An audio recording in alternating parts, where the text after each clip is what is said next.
Territorios del arte contemporáneo. Conduce Jorge Juanes.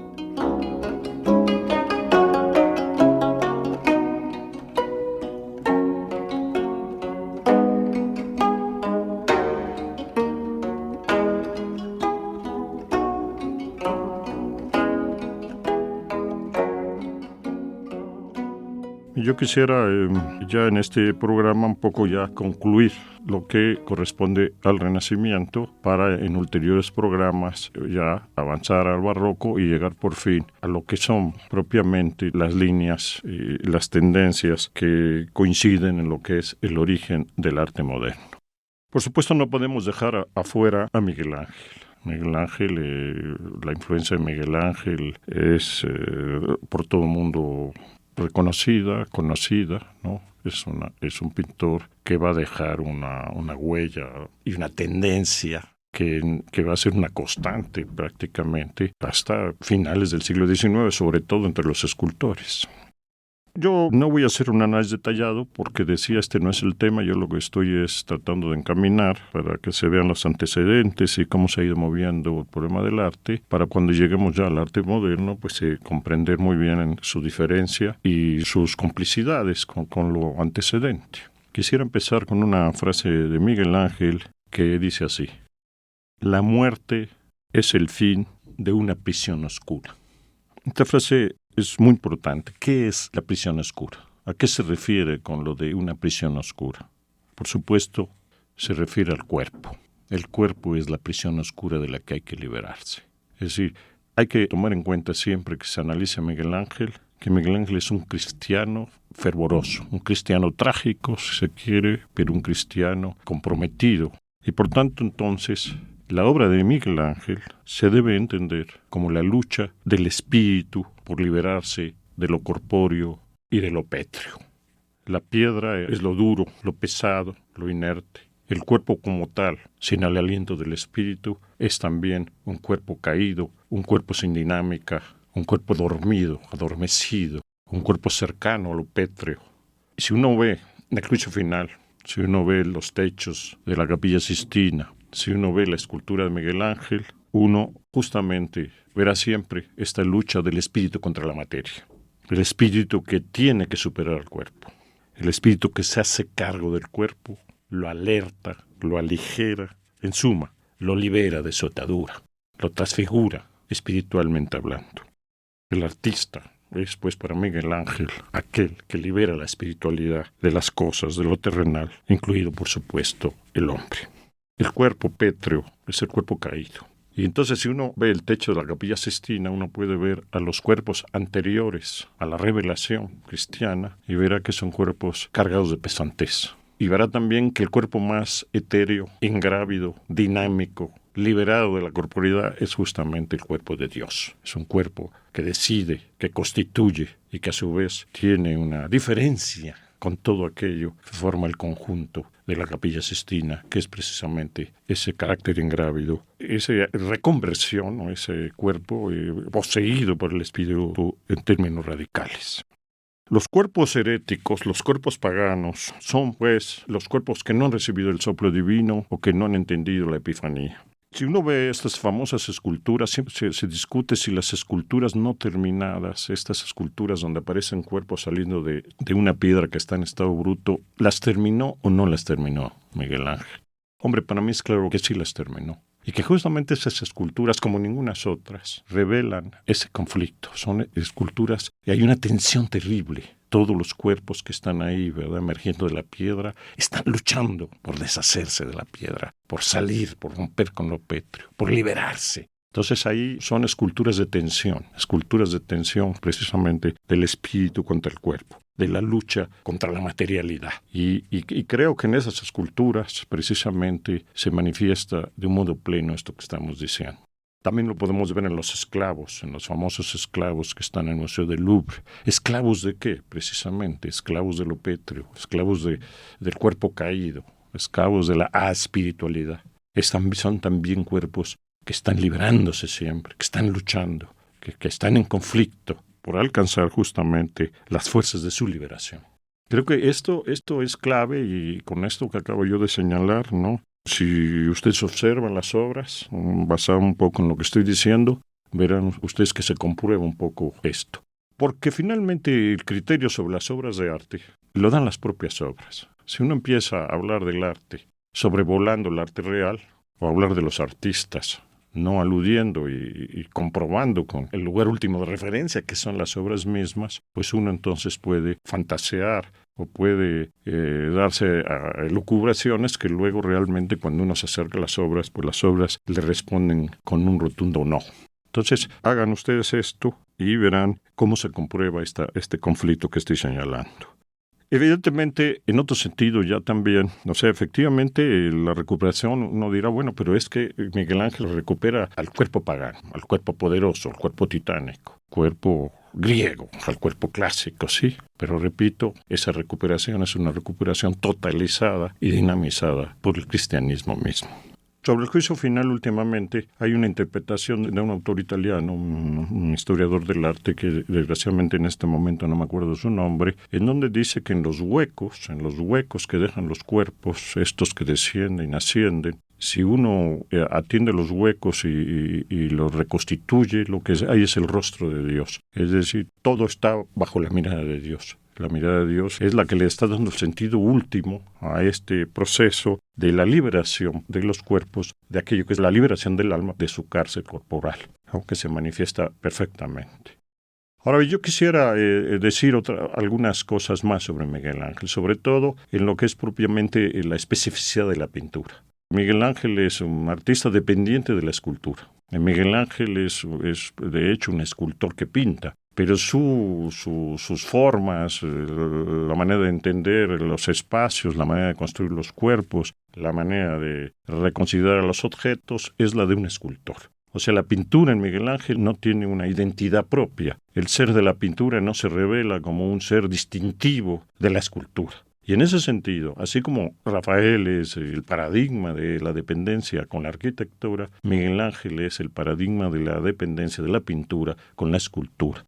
Falta plantearse, por tanto, el ser de la pintura. Bueno, ¿pero qué es la pintura? No es arquitectura, la pintura no es escultura. Creo que esa es una pregunta que está en el aire, que se está haciendo ya de un modo muy fuerte en el siglo XVI. Porque los pintores se dan cuenta que si bien la pintura ya ha encontrado una jerarquía, un estado superior, supremo, a su vez la pintura sigue dependiendo de aquello que es lo que se encontró como modelo clásico. Lo que se encontró como modelo clásico fueron estructuras arquitectónicas y obras escultóricas. Eso es lo que se desenterró, digámoslo así, y eso es lo que sirve de modelo a la pintura. Porque pintura propiamente no se tuvo ningún referente.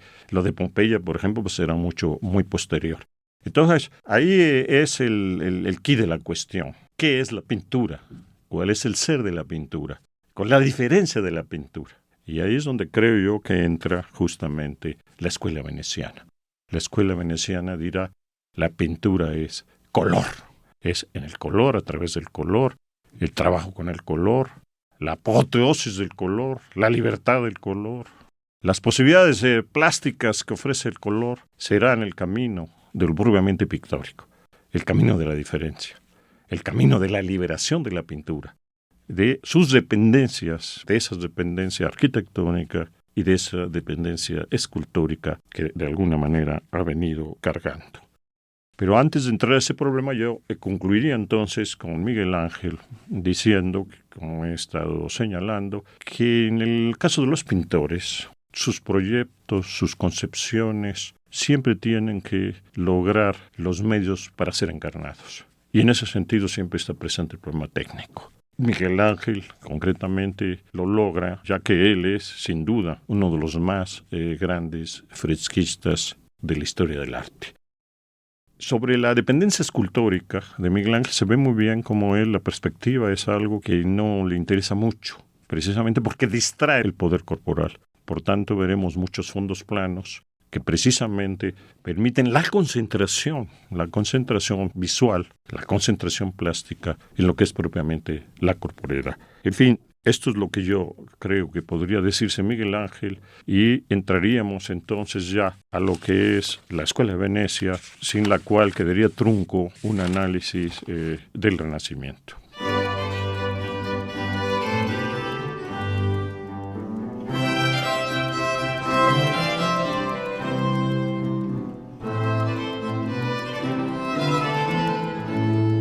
Busque el enlace en nuestra página web www.radioeducacion.edu.mx. Ahí encontrará reproducciones de pinturas, recomendaciones bibliográficas y otras sugerencias en torno al arte.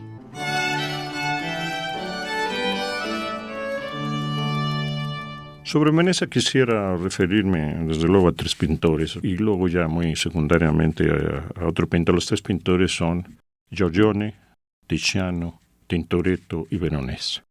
Y de Giorgione quisiera referirme a un cuadro enigmático, uno de los cuadros más enigmáticos, un cuadro al cual todavía se le siguen dando múltiples interpretaciones, que es la famosa Tempestad, el cuadro de la Tempestad.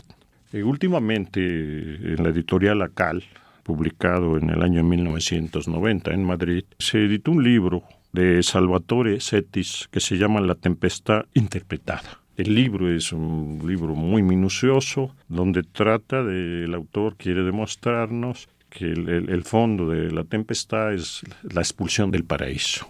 El rayo que surge de las alturas es una admonición divina que se podría concentrar en tres momentos centrales. Uno, que estaría encarnado en el túmulo mortal que aparece en el cuadro, que es: los hombres estaréis condenados a la muerte. No podréis superar la muerte. La muerte será algo que acompañe vuestras vidas. La otra es la mujer que está amamantando a un niño, sería Eva, según esta interpretación, y el niño será Caín, que es: los hombres estáis condenados a destruiros unos a otros por los tiempos de los tiempos y los siglos de los siglos. Y el otro sería el personaje que está del lado izquierdo con una alabarda, que sería la representación del trabajo. El hombre está condenado eternamente a vivir con el sudor de su frente, al trabajo. Esto sería la interpretación en síntesis de Salvatore Settis, pero yo, la verdad, leyéndola y releyéndola y sobre todo atendiendo el cuadro, no me cuadra a mí. No me cuadra porque el cuadro contradice lo que Settis está señalando. Por eso digo a las obras. Últimamente se ha abierto otra interpretación con la que coincido totalmente, que es que este cuadro responde, está inscrito en lo que es el inicio de las Bacantes de Eurípides. Es ahí, es decir, uno lee el principio de las Bacantes, efectivamente, y creo que de un modo contundente y definitivo, yo daría ya por definitivo esta interpretación, lo que ahí se señala es efectivamente lo que el cuadro nos deja ver. Voy a leer la interpretación, ¿no? Voy a leer esta introducción, ¿no? Esta apertura de las Bacantes, que dice así: llegado soy yo, el hijo de Zeus, a esta tierra tebana. Dioniso, el engendrado antaño en la hija de Cadmo, Semele, haciéndome nacer el ardor del relámpago. Adopté forma humana en vez de la divina, junto a la fuente de Dirce y el río Ismeno. Veo la tumba de mi madre, la fulminada por el rayo, ahí, junto al palacio en ruinas humeantes, producidas por el fuego vivo de Zeus, en testimonio de la interminable hazaña de Hera contra mi madre. Pues efectivamente, eso es lo que está en el cuadro. Por tanto, no es un paisaje. La figura de la izquierda, que es la figura de Dioniso, que está viendo, ¿no? Es una figura que está dirigiendo su mirada en una especie de ensimismamiento. Está construyendo mentalmente lo que nosotros estamos viendo. Es una construcción mental de la memoria, un retroceso de ese retorno de Dioniso a su infancia. Y lo que está haciendo él es una reconstitución mental precisamente de todos estos acontecimientos que nos está señalando Eurípides en Las Bacantes. Es decir, es pues la reconstrucción de un paisaje de infancia y de un hecho. Entonces Dioniso estaría 2 veces ahí, en brazos de Ino, ¿no?, su nodriza, quien lo amamanta, y justamente en ese plano de la reconstrucción mental de todo el acontecimiento que hemos señalado. Creo que esto que señalo, este carácter dionisiaco, o esta resurrección dionisiaca, tiene mucho que ver con las resurrecciones paganas que ya desde finales del siglo XV se están dando precisamente en el Renacimiento. Es decir, el paganismo ya por fin plantado y buscando, exigiendo su derecho a manifestarse plásticamente. Creo que esto se ve muy bien en el cuadro, ¿no? Se ve muy bien en el cuadro de Giorgione, y se ve ahí la ciudad de Tebas, se ve el palacio incendiado, se ven los ríos que ahí se dicen, se ve la tumba de Semele y se ve a Ino amamantándolo. Pero lo que es interesante es que si es el retorno de Dioniso, la pintura tenía que responder a esto. Tenía que tener esa sensualidad, esa sensoriedad, esa redención de lo carnal, que justamente justificaría pictóricamente este retorno de lo pagano. Y el cuadro, si uno lo ve, efectivamente es un cuadro lleno de sensualidad. Es un cuadro que precisamente el protagonista fundamental es el color.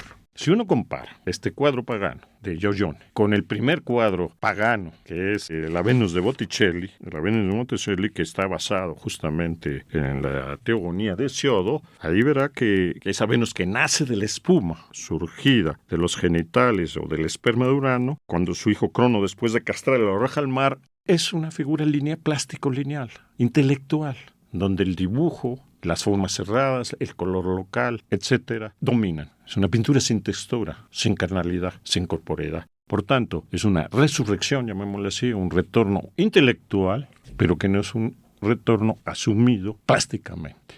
Y esa sería una diferencia sustantiva precisamente con el cuadro de Giorgione. Creo que entonces entramos a un territorio, y será ahí donde se vindique esta especificidad de la pintura, que es Venecia. Especificidad que, curiosamente, propio Miguel Ángel no reconocerá, diciendo estos pintores venecianos han olvidado la construcción tectónica, escultórico-volumétrica, y se han engolfado y se han concentrado precisamente y exclusivamente en lo que es lo plástico, pictórico, colorístico. Eso es ya la pintura que dice, llegué para quedarme y aquí están mis señas de identidad.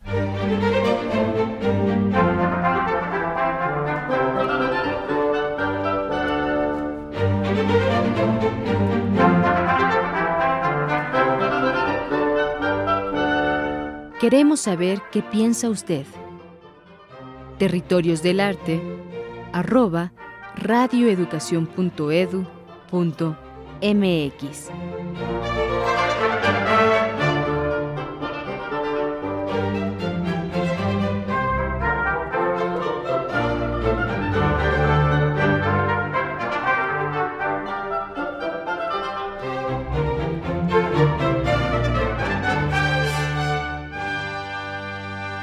Esta dimensión pictórica, plástico-colorística, va a ser, o esta necesidad de expresarse ya en esta línea específicamente pictórica, va a ser la que potencia a un material que es el óleo.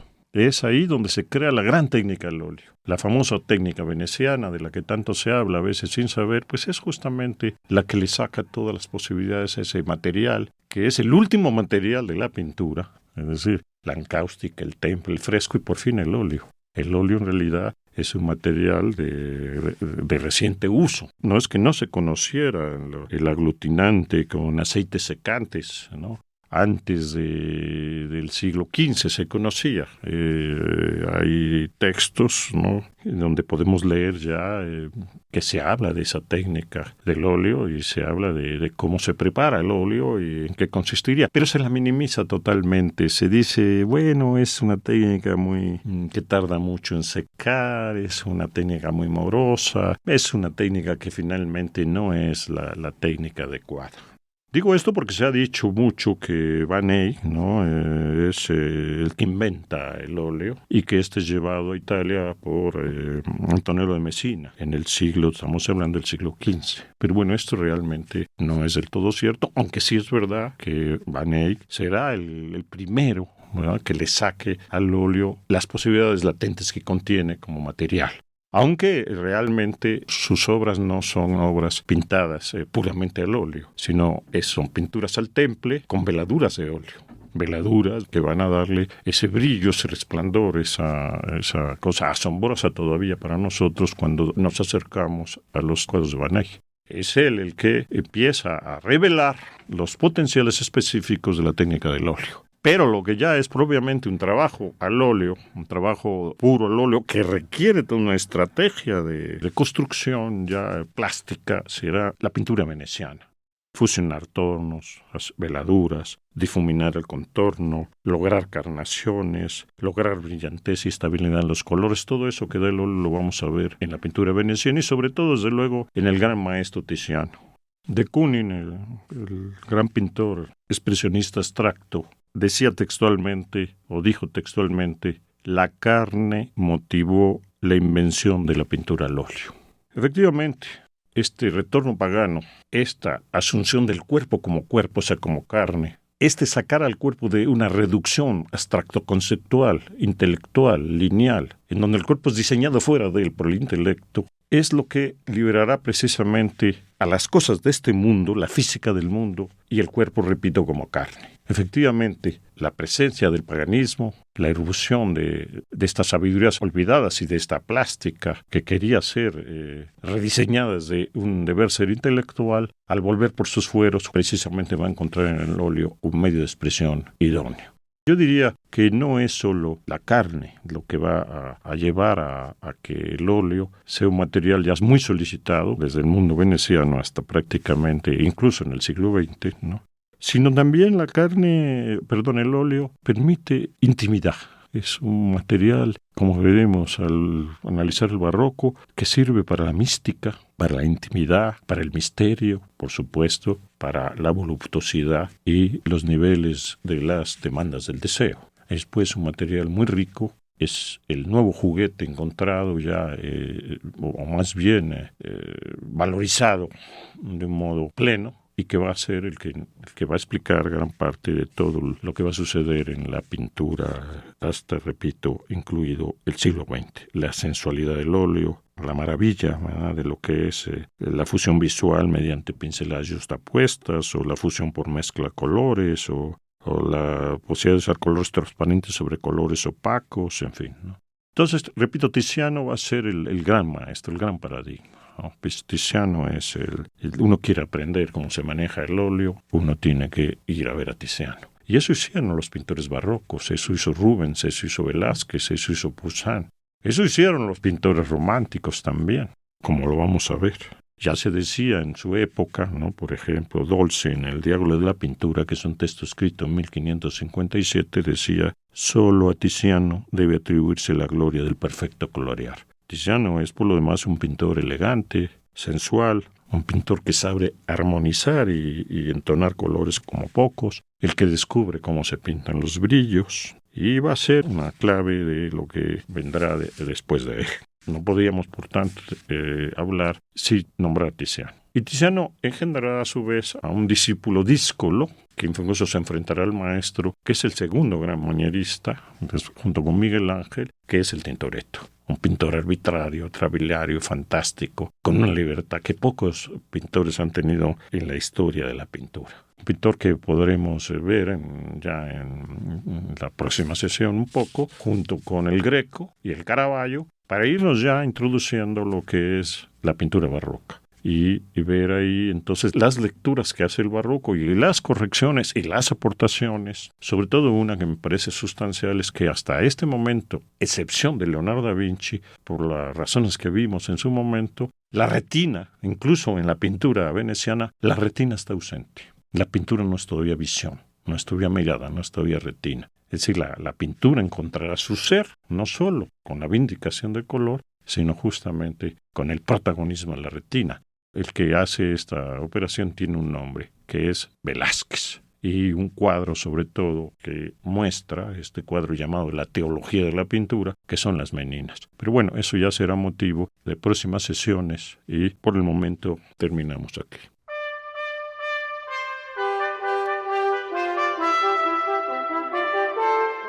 Para mayor información sobre este tema, le sugerimos consultar los libros Rafael entre el clasicismo y el manierismo, de Frederick Antal. Pintura en Italia, 1500-1600, de S.J. Friedberg. Manierismo, crisis del Renacimiento, de Arnold Hauser. Los misterios paganos del Renacimiento, de Edgar Wind. La bibliografía completa utilizada para este programa la encuentra en www.radioeducacion.edu.mx, Territorios del Arte Contemporáneo.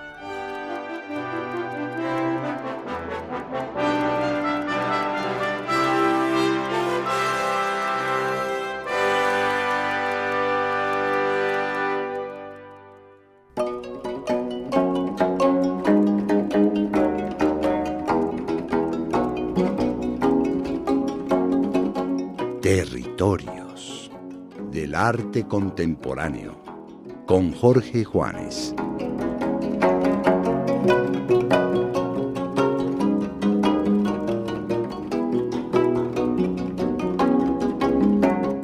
Este programa es una coproducción del Instituto Nacional de Bellas Artes y Radio Educación.